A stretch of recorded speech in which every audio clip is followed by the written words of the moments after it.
36 বছর, হ্যাঁ, দীর্ঘ 36 বছর পর বাংলাদেশ আজ এক নতুন সূর্যের দেখা পেল। সব জল্পনা কল্পনার অবসান ঘটিয়ে গত 12 ফেব্রুয়ারির নির্বাচনে বাংলাদেশে ঘটে গেল এক বিশাল রাজনৈতিক বিস্ফোরণ। দীর্ঘ 17 বছর ক্ষমতার বাইরে থাকার পর রাজপথ কাঁপিয়ে আবারও সিংহাসনে ফিরল বিএনপি। কিন্তু এবারের আলোচনা শুধু জয় পরাজয় নিয়ে নয়, আলোচনা হচ্ছে বাংলাদেশের রাজনীতির এক ঐতিহাসিক মোড় নিয়ে, যেখানে দীর্ঘ 3.5 দশক পর দেশ পেল একজন পুরুষ প্রধানমন্ত্রী। কিভাবে সম্ভব হলো এই অভাবনীয় পরিবর্তন? জামায়াত ও বিএনপির এই হাড্ডাহাড্ডি লড়াইয়ের নেপথ্যে কী ছিল? আর এই নির্বাচিত সরকার কি পারবে দেশকে নতুন করে দুর্নীতিমুক্ত করে সাজাতে? এই সকল বিষয়ের বিশ্লেষণ জানতে ভিডিওটি শেষ পর্যন্ত দেখুন। মূল আলোচনায় যাওয়ার আগে একটি বিশেষ অনুরোধ, দেশের সমসাময়িক সব গুরুত্বপূর্ণ ঘটনা এবং পর্দার পেছনের সকল সত্য সবার আগে জানতে আমাদের চ্যানেলটি এখনই সাবস্ক্রাইব করে সাথে থাকুন। গতকালের নির্বাচনে প্রতিটি আসনেই ছিল টান টান উত্তেজনা। এবারের নির্বাচনে মূলত লড়াইটা হয়েছে সমমনা দলগুলোর মধ্যেই। বিএনপি এককভাবে সংখ্যাগরিষ্ঠতা অর্জন করলেও প্রতিটি আসনেই তাদের ঘাম ঝরাতে হয়েছে। প্রাপ্ত তথ্য মতে বিএনপি 300 আসনের মধ্যে এককভাবে 200 এর বেশি আসন পেয়ে সরকার গঠন নিশ্চিত করেছে। 17 বছরের অপেক্ষার অবসান ঘটিয়ে তারা আজ ক্ষমতায়। বিএনপির প্রধান মিত্র এবং একই সাথে ভোটের মাঠের বড় প্রতিপক্ষ জামায়াতে ইসলামীয় চমক দেখিয়েছে। তারা প্রায় 70টি আসনে জয়লাভ করেছে। অনেক আসনেই বিএনপি ও জামায়াত প্রার্থীর মধ্যে ভোটের ব্যবধান ছিল খুবই সামান্য, যা প্রমাণ করে সাধারণ মানুষের সমর্থন দুই দলের মধ্যেই বিভক্ত ছিল।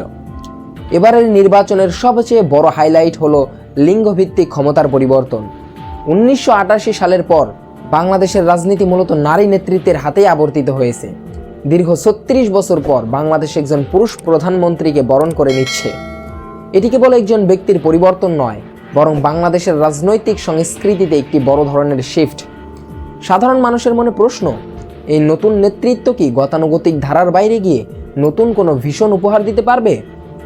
ক্ষমতায় আসা সহজ হতে পারে, কিন্তু কোটি কোটি মানুষের আশা আকাঙ্ক্ষার প্রতিফলন ঘটিয়ে ক্ষমতায় টিকে থাকাটাই হলো আসল লড়াই। দীর্ঘ 17 বছর পর ক্ষমতায় আসা বিএনপি এবং 36 বছর পর পাওয়া একজন পুরুষ প্রধানমন্ত্রীর সামনে এখন চ্যালেঞ্জের পাহাড়। চলুন পয়েন্ট ধরে বিশ্লেষণ করি এই সরকারের অগ্নি পরীক্ষাগুলো কি কি।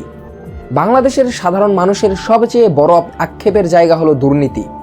গত কয়েক দশকে রাষ্ট্রের প্রতিটি রন্ধ্রে রন্ধ্রে দুর্নীতি এমনভাবে ঢুকে গেছে যে পিয়ন থেকে শুরু করে সচিব পর্যন্ত ফাইল নড়াতে গেলে টাকা লাগে।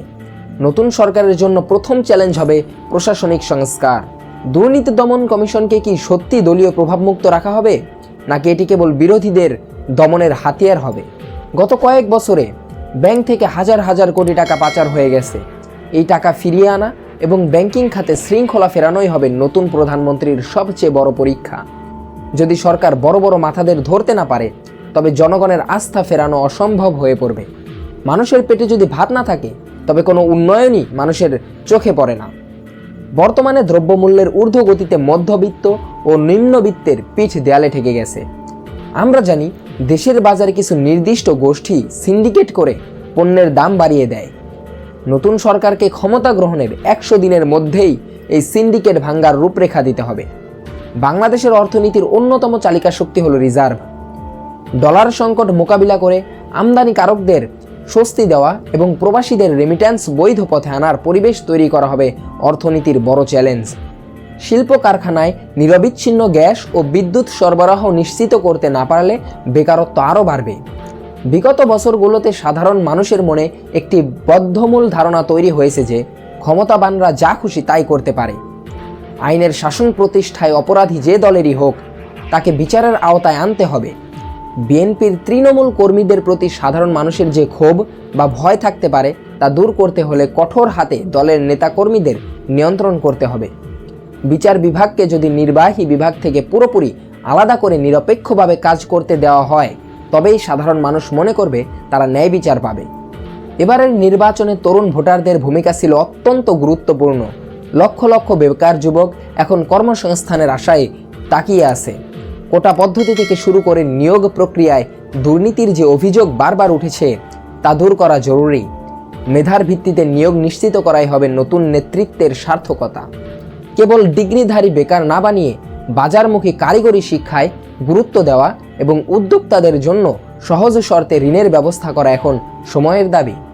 দীর্ঘ 17 বছর পর ক্ষমতার পরিবর্তন হওয়ায় আন্তর্জাতিক মহলের নজর এখন বাংলাদেশের দিকে। পার্শ্ববর্তী দেশ ভারতের সাথে সুসম্পর্কের ভারসাম্য রক্ষা করা এবং চীন ও পশ্চিমা দেশগুলোর সাথে বন্ধুত্বপূর্ণ ও লাভজনক বাণিজ্যিক সম্পর্ক বজায় রাখাই হবে নতুন সরকারের কূটনীতির বড় চ্যালেঞ্জ। বাংলাদেশের স্বার্থ ঠিক রেখে বিদেশি বিনিয়োগ আকর্ষণ করাই হবে প্রধানমন্ত্রী ও তার মন্ত্রিসভার প্রধান লক্ষ্য।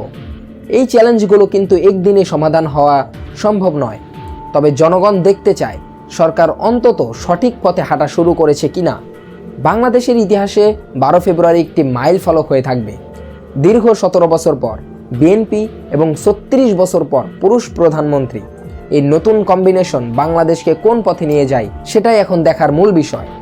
আপনার কি মনে হয়, এই নতুন সরকার কি পারবে সাধারণ মানুষের স্বপ্ন পূরণ করতে, নাকি ক্ষমতার মোহ তাদেরও গ্রাস করবে? কমেন্টে আপনার মতামত জানান। দেশ বিদেশের সকল খবর জানতে আমাদের চ্যানেলটি সাবস্ক্রাইব করে রাখুন। ধন্যবাদ।